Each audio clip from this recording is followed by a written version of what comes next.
It's time. We have the Royal Enfield Himalayan with us, and with that we have two of its closest competitors. The Mojo, which also aims to be a tourer, and the KTM Duke 200, which is probably one of the most popular motorcycles in this segment. The key thing to note, all of them are within 20,000 rupees of each other, and this is going to be a fantastic day.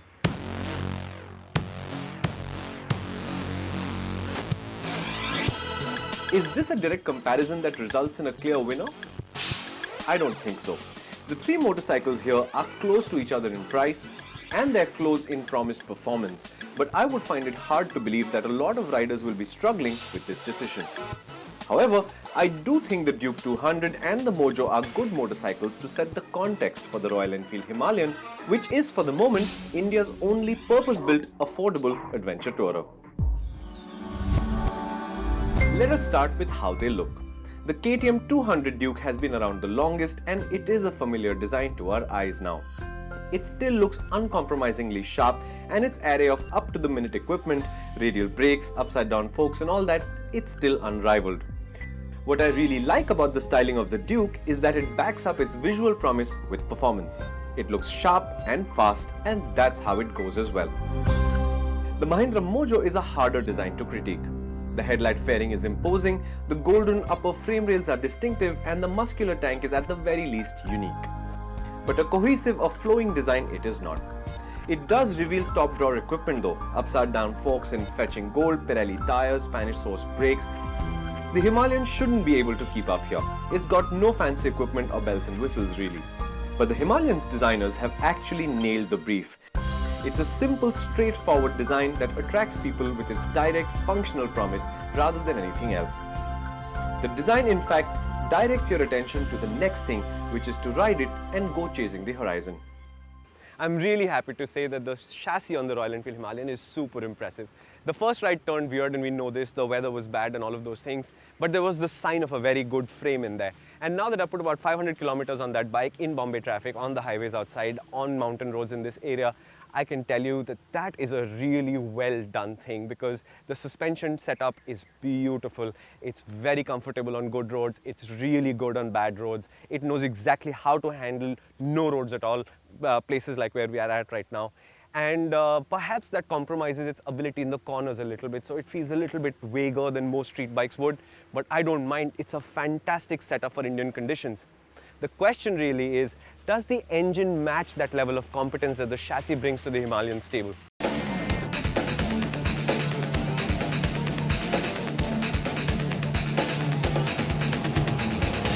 The LS410 is such a difficult engine to discuss because there's so many nice things about it and so many things that you just wish Royal Enfield had done and given it more.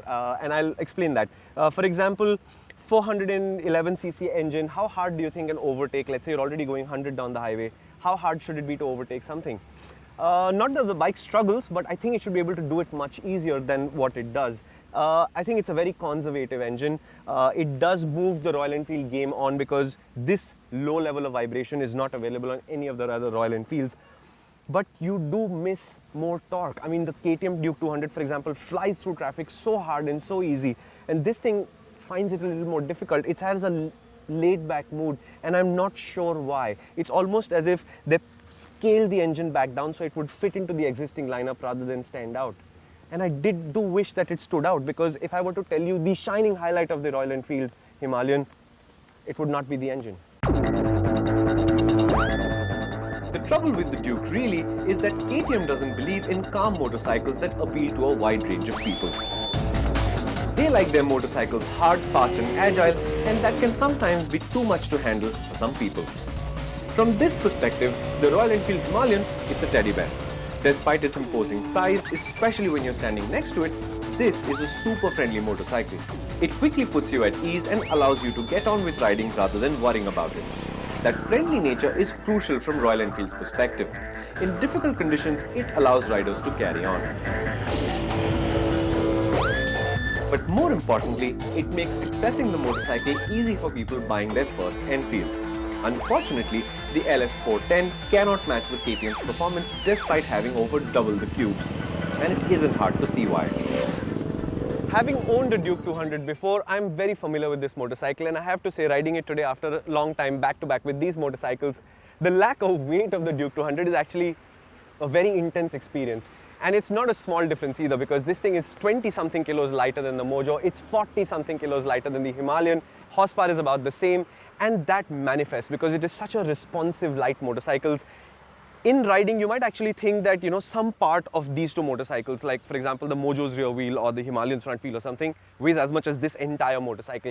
That's how much difference there is in feel. And it makes the Duke so responsive that sometimes you might interpret that as being too frantic. But honestly, if the other two motorcycles were to lose substantial amounts of weight, it would make a world of difference to their feelings. When you switch from the Duke and Himalayan comparison to the Mojo and Himalayan comparison, it's a major perspective change. The Mahindra comes closer to the Royal Enfield in the sense that it is positioned as a tourer just like the Himalayan is. But it has a bigger engine than the KTM, and despite giving up 100 odd cc to the Royal Enfield, it makes the same peak torque. In fact, as we've said in our road test, the Mahindra engine is marvelous. It feels unbreakable, and its sense of authority in the mid-range is terrific. The Mojo's been around for a while, and in many ways its strengths and weaknesses are exactly opposite of what the Royal Enfield Himalayan does. To give you an example, I really like this engine. Mahindra's first all-new two-wheeler engine that really impresses. Very strong mid-range, very good control over refinement. You can cruise at the highway, any speed you choose. The engine never feels like it's working too hard. The revs could be high, the revs could be low, but it never has a sense of strain. It's something that I think the Himalayan would have done well to offer. On the other hand, the Himalayan's frame is awesome. This frame is a little bit odd, and I tell people who write to us at Overdrive and ask us if we should be buying it, we tell them, go for a long ride, borrow it from the dealer, go for 10-15 kilometers, spend half an hour, 40 minutes on it, and you'll immediately get a sense of whether you can live with the Mojo or not, because it's a very distinct, peculiar flavor, and there'll be people who love it and people who just will not be able to handle it. To summarize then, the Duke offers terrific, unrelenting performance, but its appeal is of a specific up-tempo nature that will alienate a few people who'll want a calmer motorcycle. The Mahindra Mojo has long-legged performance in an odd handling package that will also not suit many riders' expectations from a touring motorcycle. In that sense, the Royal Enfield Himalayan is rather well done. It is quite capable in general and a lot more capable off-road than both of the other motorcycles, to be sure. The only reason to not buy the Royal Enfield then is perhaps that the LS 410 doesn't seem to have the same composure and guts as the chassis. But knowing all this, does it make it any easier? Interesting place to be in. So the Duke 200 is the most affordable motorcycle here, 1,62,000 rupees on-road Mumbai. Promises to be a sharp street bike. That's exactly what the chassis and the engine deliver. Proven motorcycle, been around forever. You only have to remember, 2017 you get a completely new one. So I'm not sure if you want to rush into that purchase right now, unless of course you're in a hurry. At the other end, the Mojo, 1,90,000 rupees on-road Mumbai approximately. Lots of expensive gear on the bike, but the biggest thing about the Mojo is that while it does tour, it tours in a very specific way, and you'll either love the way or you'll completely hate it. So go take a test ride, spend a lot of time with it, and you'll figure out whether you're a Mojo type or you're not. And in the middle sits the Himalayan, 1,80,000 rupees on-road Bombay, and it's a very interesting package because the only thing it cannot do really is be hustled. You cannot ride it hard. The Duke doesn't mind it, the Mojo doesn't mind it. That it wants to do 95 kmph and it wants to do it in a relaxed, calm fashion. If you can handle that, the rest of the package works really well. The only question with the Himalayan really is how reliable is this motorcycle, and I'm not saying that because it's a Royal Enfield, as the same question has to be asked for every brand new motorcycle that shows up. So in 8 months' time, we'll know how reliable this motorcycle is.